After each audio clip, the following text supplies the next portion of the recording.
Welcome to Betrayal Recovery Radio, the official podcast of APSATS, the Association of Partners of Sex Addict Trauma Specialists, hosted by Dr. Jake Porter.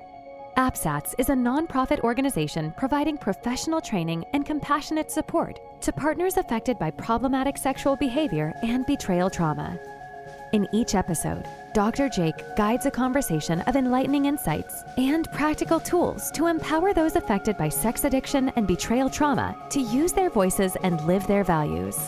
The mission of Betrayal Recovery Radio is to offer hope to those in need of healing and growth to those moving through grief.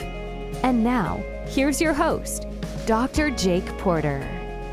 Welcome to this week's episode of Betrayal Recovery Radio. I am your host, Dr. Jake Porter, and I'm excited to introduce you to today's show.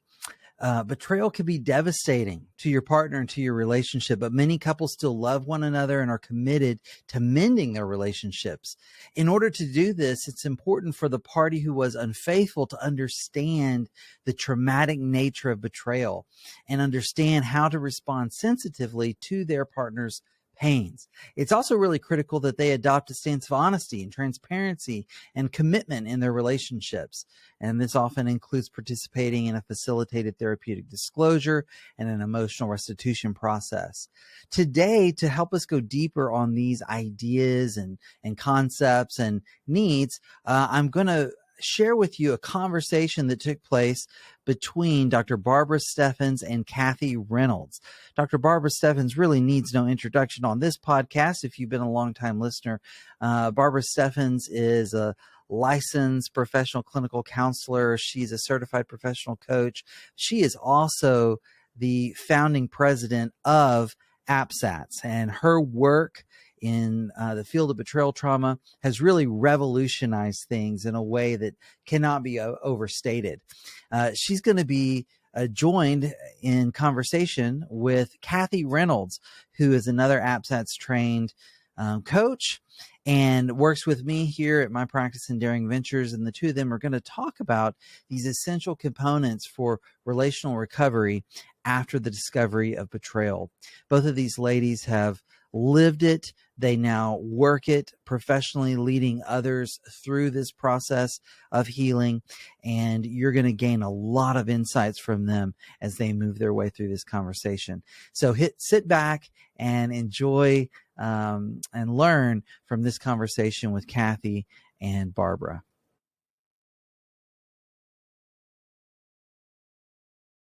Hello, thank you for joining us for the 2022 Choose Connection Summit, From Grief to Growth. I am Kathy Reynolds, and I am so proud to introduce to you Dr. Barbara Steffens. Barbara is a licensed professional clinical counselor, a certified clinical partner specialist, and a certified partner coach.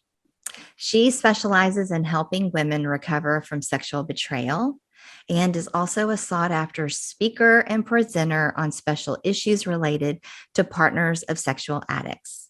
She's also the founding president of the Association of Partners of Sex Addicts Trauma Specialists, APSATS for short, and there's a reason why we shorten that to APSATS.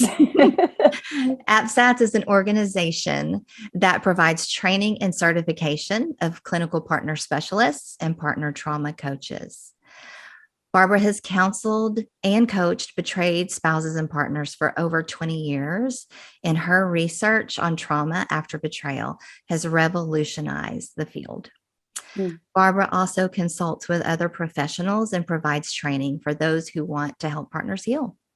She's the co-author of Your Sexually Addicted Spouse: How Partners Can Cope and Heal, which has dramatically affected changes in the lives of those who are victims and the professionals who are trained to serve them. So our topic today for this conversation is after betrayal, the power of asking for what you need. So welcome, Barbara. I'm so happy to have you. Thanks, Kathy. This is exciting to be able to do, just to have an opportunity to give encouragement to people that are on this journey. So it's my favorite thing to do. You know, me too. I mean, there's no greater honor So can you tell us just a little bit about your topic for today? Well, I was thinking it might be helpful to talk about helping partners ask for what they need, because after betrayal, especially in that very first period of time where it just feels chaotic and scary, and it feels like the bottom has dropped out of your world, it's hard to even know what you need. And then it's harder to know, what do I have a right to ask for? Sometimes partners, I work a lot with partners from faith backgrounds, and they can get really confused or confusing messages about, what do I do? What do I have a right to do? And my first words to partners, it's always, you have a right to ask for whatever you need. No one can take that right away from you, because you have the right to choose for yourself. So empowering partners changes everything, because then they're still kind of foggy, it's still scary, all of those things. But if those of us who come alongside and encourage can remind them that they have a voice and they have a right and their needs are real, then we can start to encourage them on ways of identifying what they need, but then how to ask for it and how to protect themselves.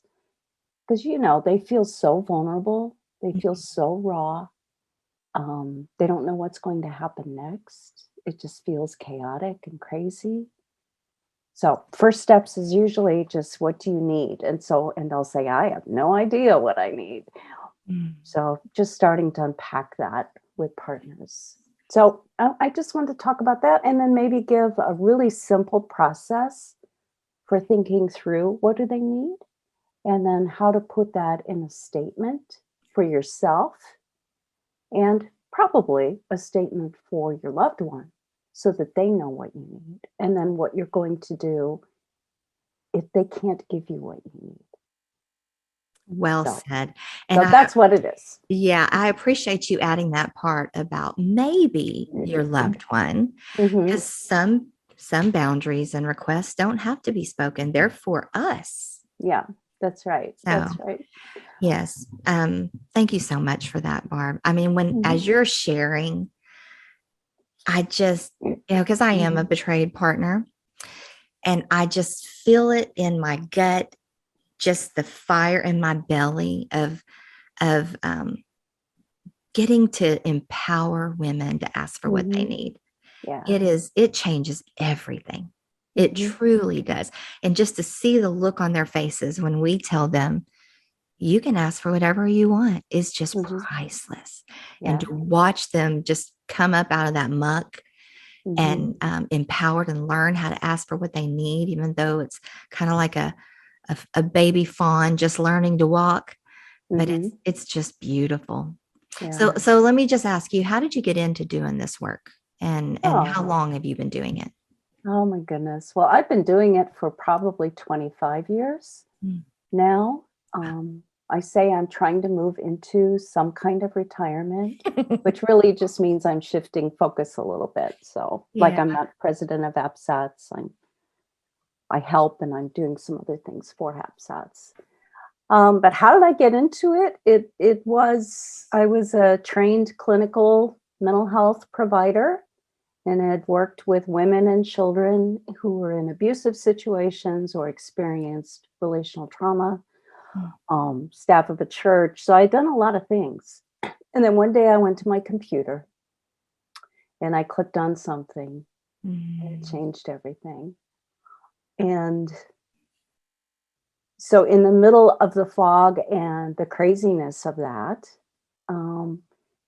my training kicked in to help me at least have some way of understanding not only what was going on that I saw on the computer, that was a problem that needed to be addressed immediately, but also kicked into me knowing how to ask for what I needed, which a lot of women just don't have.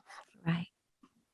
And then as I was healing and our relationship was healing, I was really just hearing, for me as a person of Christian faith, was really hearing that there's a redemption part of this, and that God was calling me to help other women.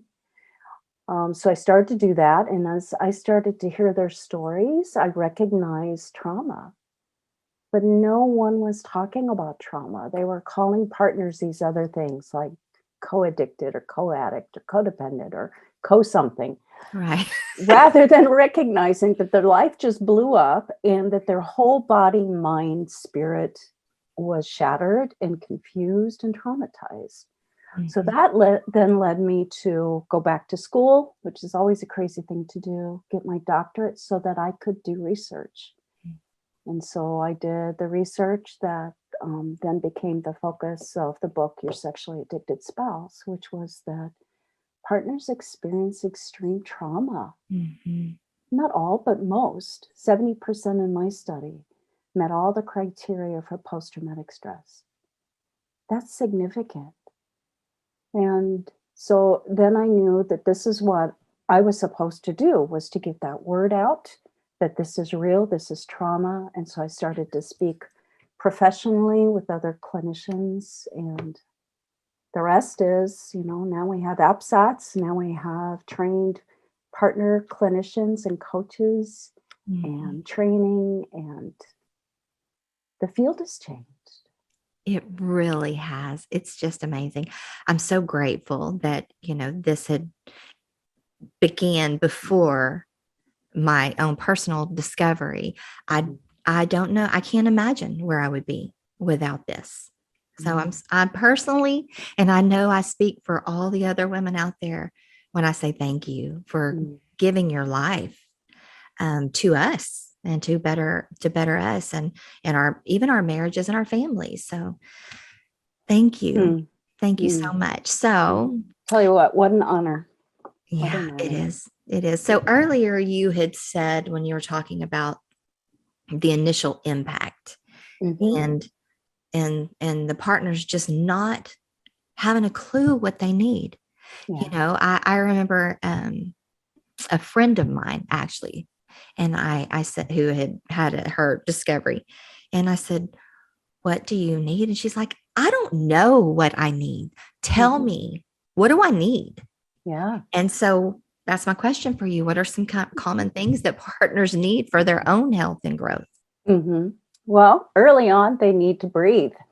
It is just, you watch them and they're just holding everything in because they're afraid if they start to breathe, they'll start to relax and then something else horrible will happen. So to know that they have support, they need that.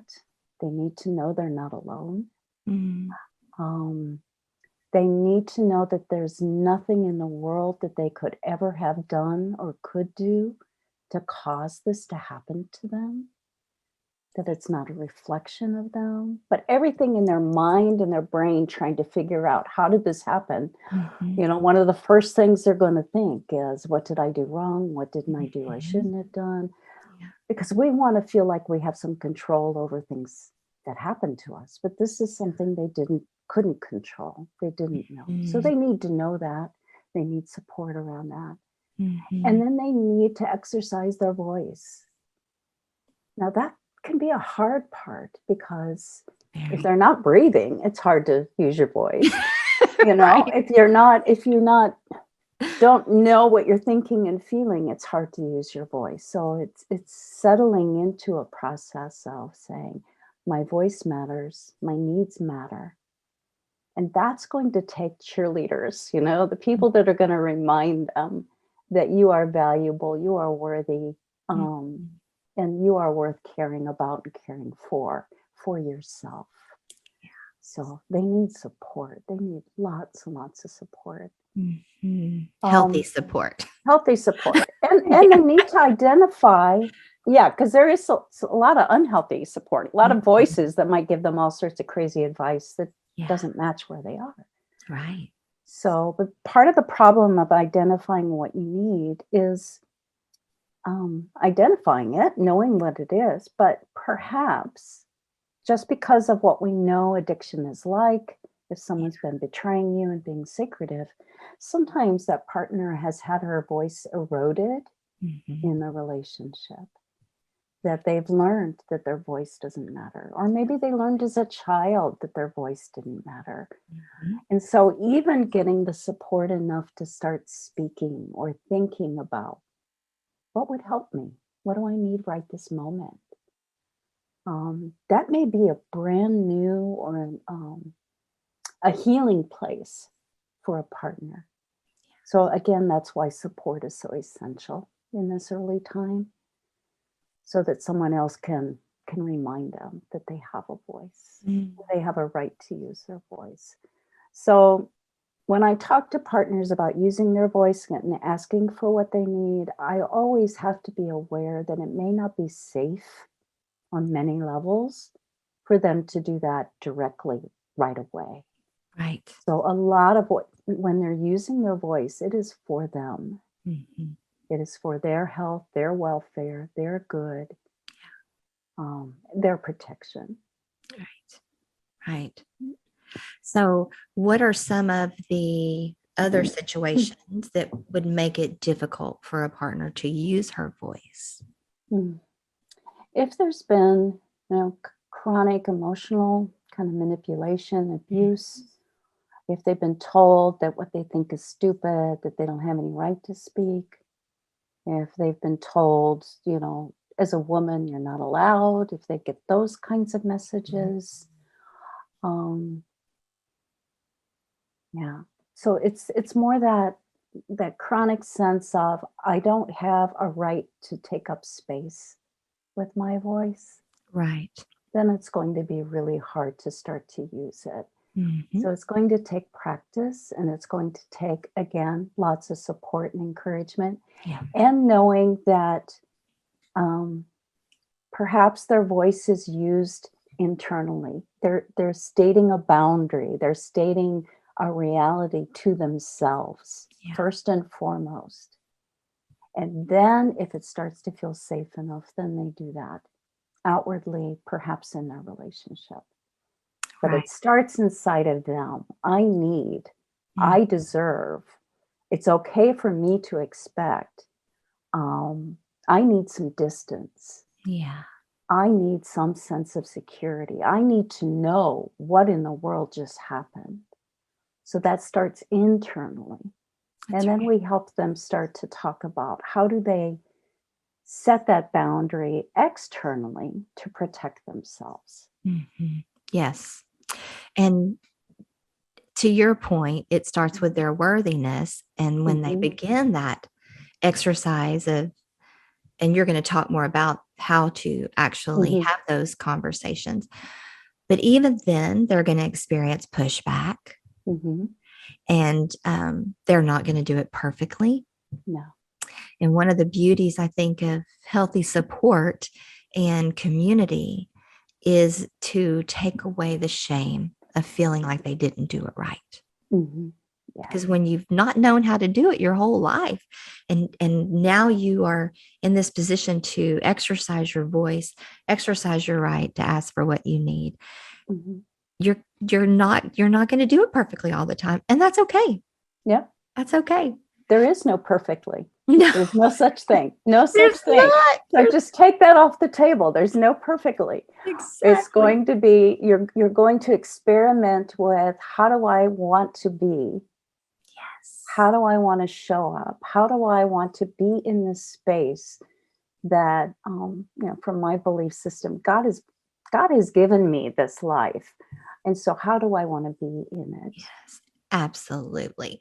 Who do we want to be? Maybe not who we are today, not who we are in the midst of the trauma, but who do I want to be? So what are some examples of how a partner may ask for what she needs? Okay.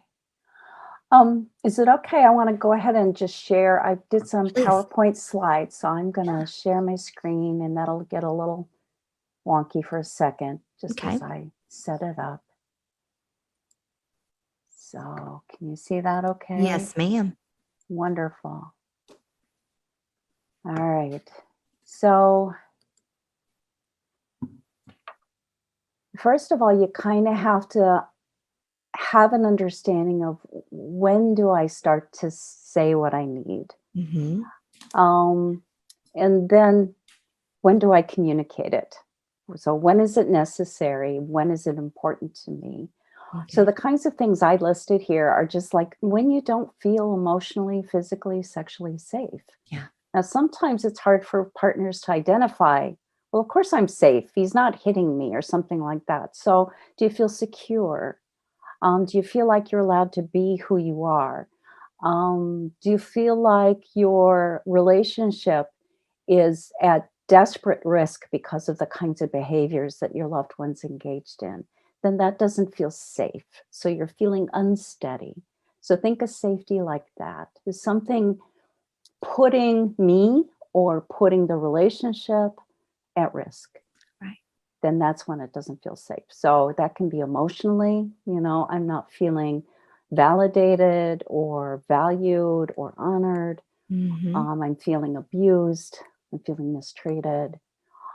Perhaps it's physically. I don't feel physically safe enough to be touched by you, even the physical contact, or I don't feel sexually safe to be sexually intimate.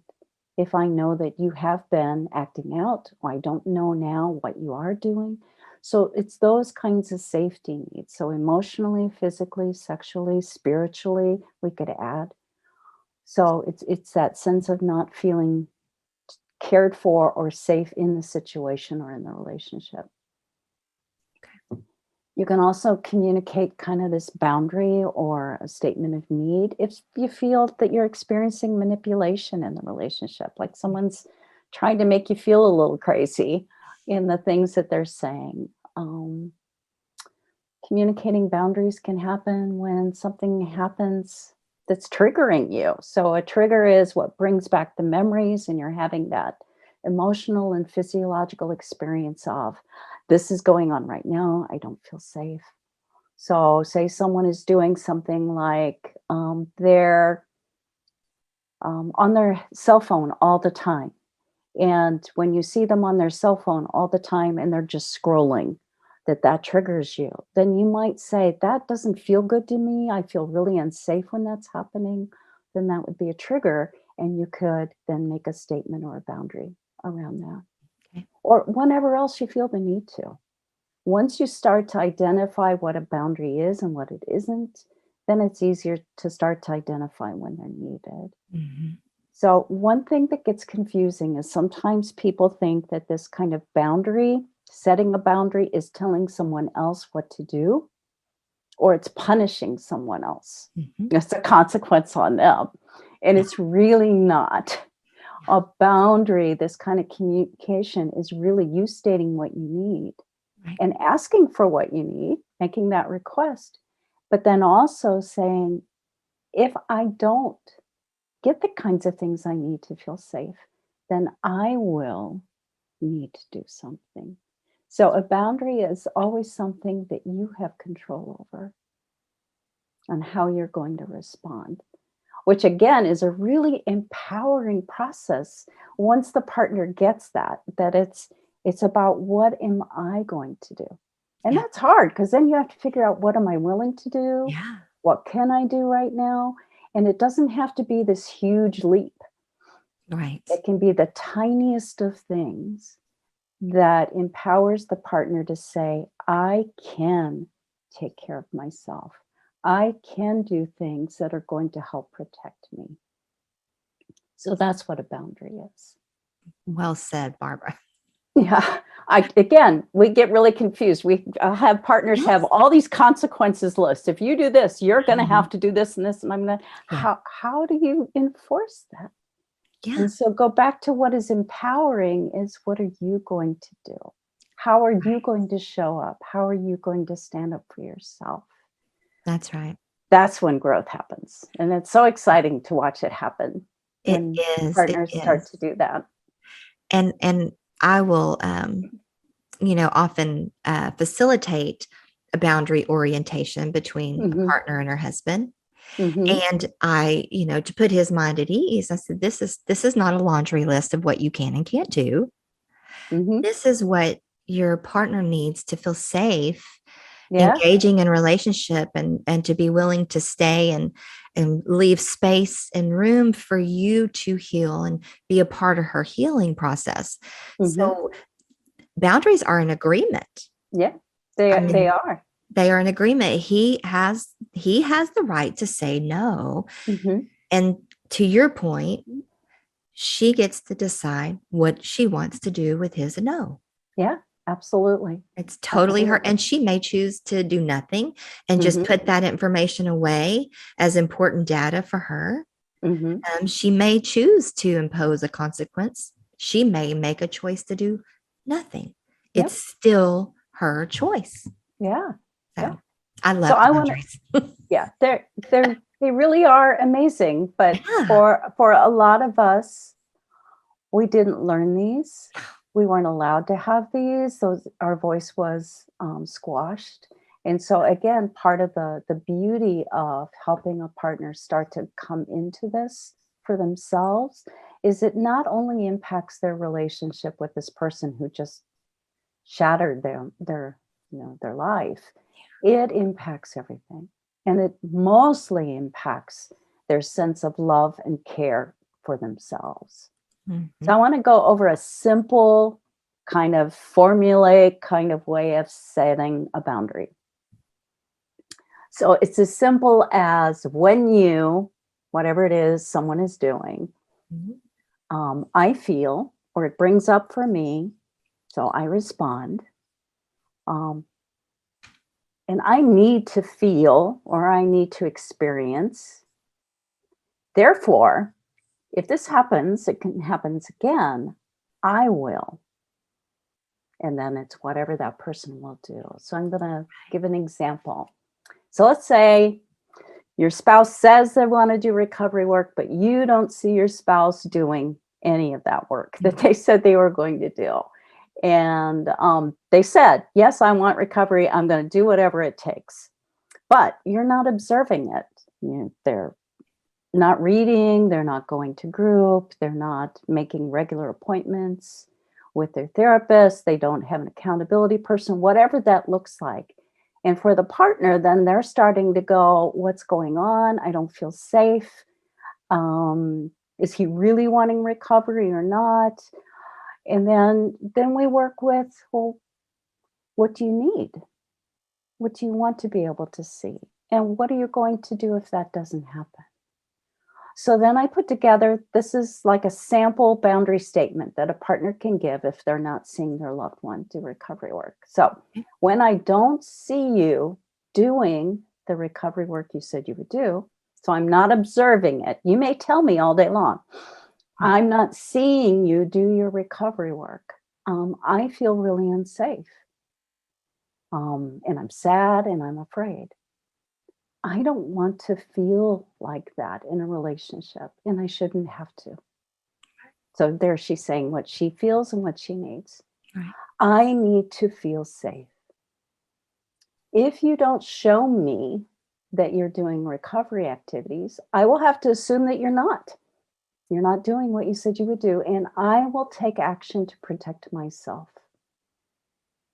And you can do that. You can just say, I am going to have to take action to protect myself, and I will consider my options. Mm-hmm. You don't have to say right away what you're going to do because you might not know yet. Right. But you can still say, this is not okay. I don't feel good about it, and I am going to have to do something. Right. So what is needed? So perhaps reality. Just, I need to see the reality of who you are and what you're doing, and I'm not seeing that. I need to behave in ways that help me stay in reality. Right. So part of, when someone's acting out and not being honest about it is our sense of reality can get distorted. So a boundary helps a partner stay in their own reality. This isn't okay with me. Perhaps the partner needs space. I just need some distance right now. this is feeling scary for me and I'm getting triggered a lot. So I need some, maybe it's physical space, maybe it's emotional space. Perhaps the need is just reducing triggers. They're getting triggered so much, they're activated all the time. It's really hard to start to calm. And so a boundary can help them move into a space where physiologically in their body, they can start to feel safer. And just pure safety. A boundary can be, this is not okay with me, this is not safe for me. And so I will move back so that I can experience a sense of safety, because being too close feels really scary and unsafe. So I will need to do something to protect my safety. So those are the reasons why you set boundaries. You got to stay in reality. Reality is, this is crazy, and I don't want to pretend it's normal when it's not. And a boundary helps me stay in my own reality, creates space, reduces triggers, and can really promote safety. Yes. So here's just some examples, and then I'll stop my slides and stuff. So examples might be, as a result of him not doing his recovery work, I'm going to be a little more emotionally distant. I care about you. I want you to do well, but I can't really put a lot of emotional energy into you right now or into our relationship because I don't see you being a safe person right now. So emotional distance. That's good. It could be physical distance. It could be, I'm going to need to not sleep in the same room with you. I'm going to request that you move out of the bedroom. But if it's a request, the person can also say no. So then if they say no, then you do it. That's right. Then you do it. Change your interactions or don't interact. So perhaps that's, I don't see you doing the recovery work. I'm feeling unsafe. And yet we go out and we're with family and friends and act like everything's okay. I can't pretend everything's okay. It's not. So Right. I'm not going to go out in public right now together. Maybe it's something like that, because that reflects reality for the partner, and doesn't keep up the pretense of everything's fine. Right. So that's just an idea. Or don't interact. Maybe I'll share a very personal one that I said. I love you and I care about you, but you're not doing the recovery work, or you're not doing whatever it is, and I cannot be your emotional support right now. So I will talk business with you, but that's all. Mm-hmm. Until I see the things that help me feel safer. So something like that.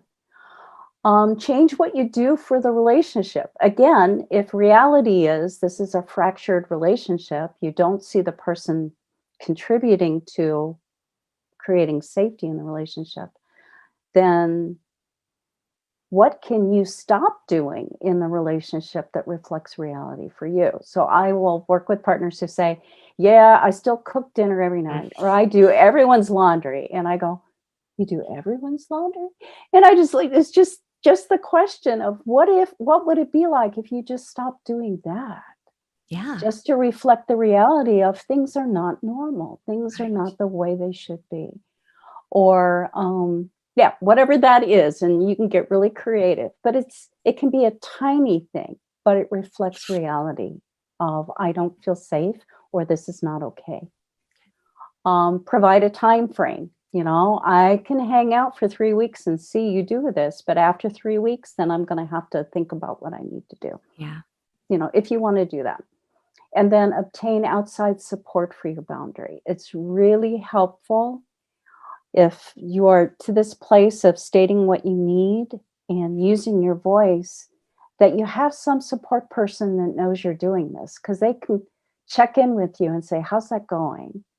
What's going on with that boundary that you set? How are you taking care of yourself? Because this is hard to do, especially if you're trying to do this with someone who isn't playing along. They're not in recovery yet, or they're still kind of walking that line. And so they may try to tell you you're crazy, you're controlling, you're abusive. They may say all sorts of things to try to encourage you to no longer use your voice. And so having people that are going to cheer you on is essential at this point. So obtain outside support for your boundary. So state what you need. Think about how will I respond if my need is not met so that I can protect myself. Right. That's a simple boundary. I'm going to stop sharing now. Definitely. That was so good. Thank you for clarifying the boundaries and what they are and what they're not. Yeah. And it can be a really scary place when your partner continues to push back. Yeah. And they are not honoring your boundaries. And and the partner is then put in a position to decide what she wants to do with his unwillingness to honor them. Yeah. And I can't imagine being able to navigate that without a support system behind you. Oh, no, I don't think that maybe it's possible, but it's certainly not ideal. And we were made to be in community. We were made to be in a relationship. And when there's been betrayal, that primary relationship is fractured until there's a good amount of recovery. That's not your go-to support person. And so you need those people. They're kind of like the first responders in your life to come help you breathe, help you think about drinking water, to help remind you that you are worth and valuable and worth doing these things for yourself. So community is essential. I want to say one other thing, just as I'm thinking about, we talked earlier about sometimes these boundaries are just for you. Sometimes it is absolutely not safe to verbalize a boundary, but you still do them. You determine in yourself, you write it out, you say, when I see this happening, this is not okay with me, this is what I'm going to do. And then you let someone know that's your boundary, but it's a safe person. And then they encourage you as you start to establish those for yourself. I've worked with lots of women where it's not been safe to verbalize the boundary because it's been used against them, or it just increases their sense of not being safe in the relationship. But their internal boundaries and the steps that they took to take good care of themselves saved them.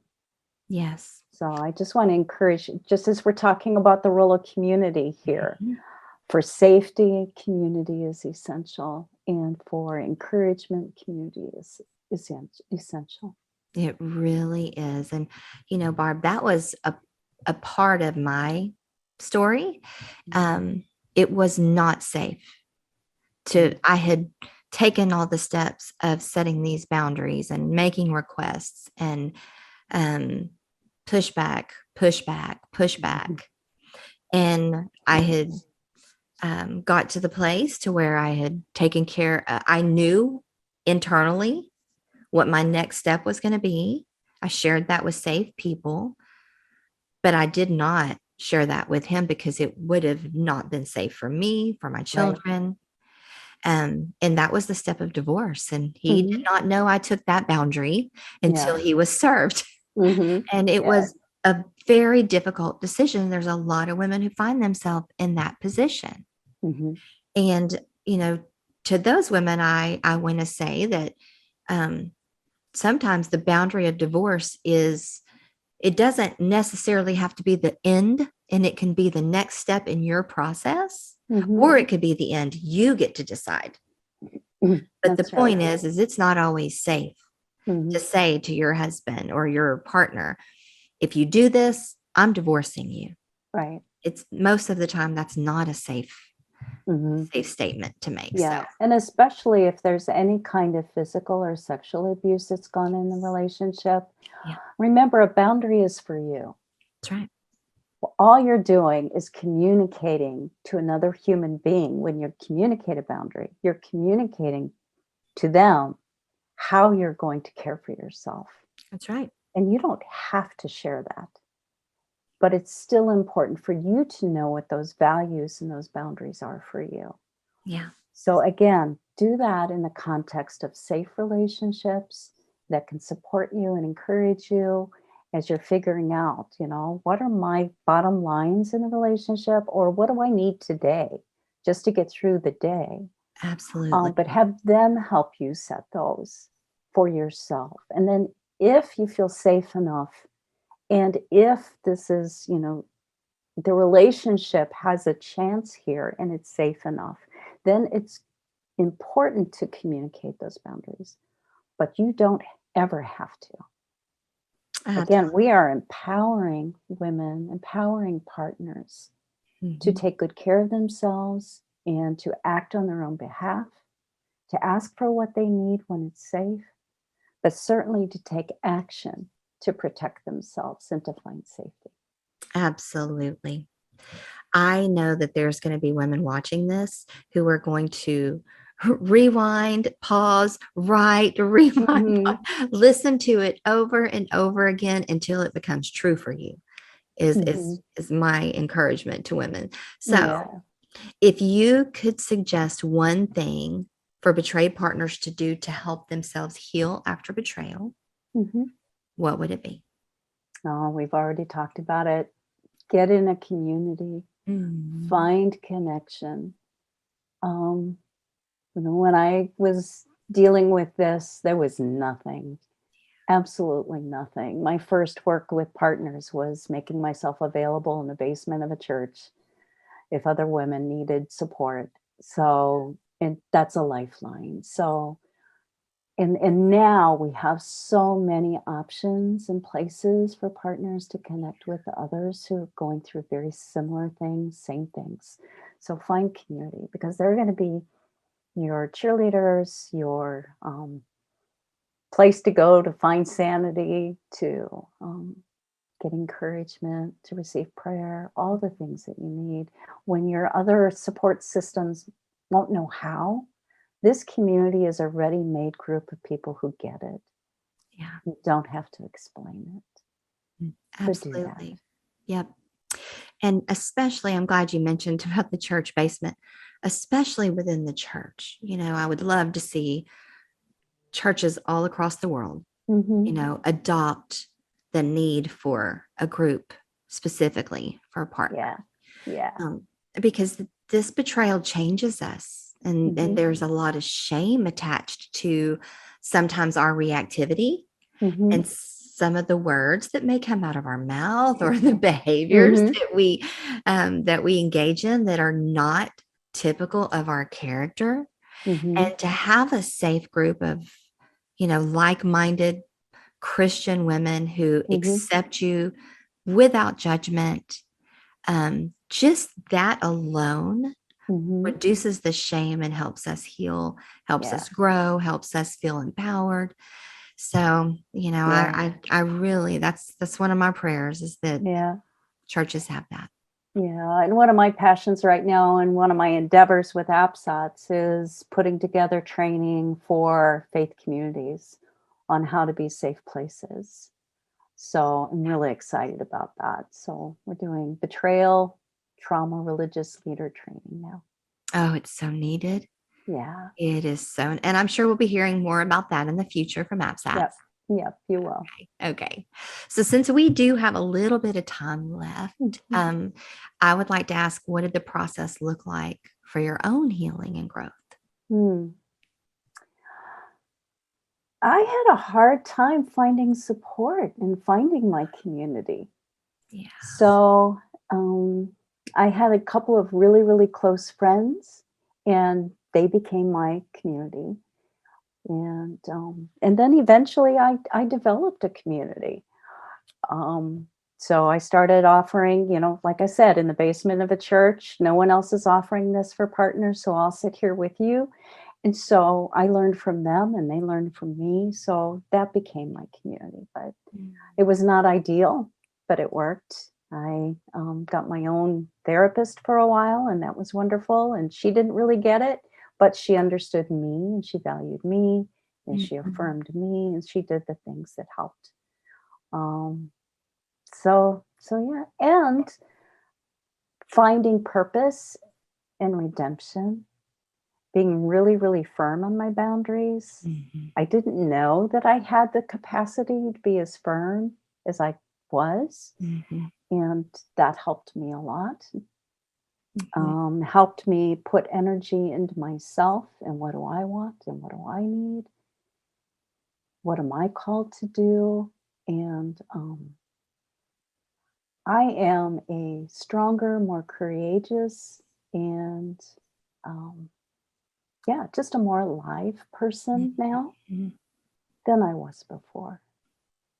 Yes. So the growth that can come out of this when you're in the middle of it doesn't feel like you're ever going to breathe fully again. But when you're kind of on another side of this process and growing in resilience, there's all sorts of amazing things that can happen as you can really step into being fully who you were created to be. Yeah. And I feel like that's what I've been able to do, is step in to who I was fully created to be. Yeah. Earlier you said you were stronger than I thought could I be was. more firm. And so, I know you personally. I've met you. I've met your husband. And this matters, what I'm about to say. Barbara is a petite woman and her husband is really tall. And so I bet that could have been really intimidating to have these really strong and firm conversations with this really, really big man who could easily use his big boy voice and feel really intimidating. But you just lifted that chest up a little bit more and I know my worth. I'm going to ask for what I need. Yeah, I had a tiny, feisty grandma, and I think that I kind of internalized her, this feisty grandma. And so now I'm a feisty grandma, actually. So, are you? Yeah. So, but yes, yeah. Coming into ourselves and realizing we're bigger on the inside than maybe what we look like on the outside. Huh? That's right. That's right. So, on your own journey, what have you learned along the way? Well, that resilience and growth is not only possible, it's the goal. For me, that there is not a thing that happens that God can't redeem and turn into something beautiful, that's a true reality. But I know that in the middle of the pain, I need to honor the pain. Oh, yeah. Don't jump over it. Don't try to avoid it. It's real. It's the reality. So sometimes we push to resilience, and that's the vision, but the reality is important too, to honor that. The reality is something crushing happened that should not have happened. And if we don't honor that when we see that in each other, then we're missing each other. Oh my gosh, that was so beautifully said. Grief is really a gift. Yeah. It's not, we don't have to be afraid of it. No, it means something happened. That's right. That you didn't want, you didn't expect, and shouldn't have happened. That's right. That's all we have time for. And I'm just devastated. I hate it that we're out of time, but we are. So I hope that you leave here today with a deeper understanding of the impact of betrayal and trauma on a betrayed spouse. I hope that you've gained some clarity on the potential barriers to healing, as well as boundary setting. And also hope that you understand, and if you don't understand this after this conversation, go back and listen again, the absolute value of healthy community for healing and resilience. So thank you for joining us today. And thank you so much, Barbara, for being here and for your time and your expertise and your willingness to share that and your gift with the world. And again, thank you for being a voice for all of the voiceless and for teaching us that we are worthy to use our voice and take up space in this world. Thank you so much. It's been an honor. truly it has been an honor for me too. You've been listening to Betrayal Recovery Radio, the official podcast of APSATS. If you've received help or hope from this episode, I encourage you to share it with someone you know. If you've not yet done so, please subscribe to our podcast on your favorite listening platform. Thank you for joining us. I'm Dr. Jake Porter, and you can always email me directly at jake@apsats.org. I'd love to hear your ideas, questions, or comments about the show. Until next time, keep choosing to use your voice and live your values. It's good for you and for this world.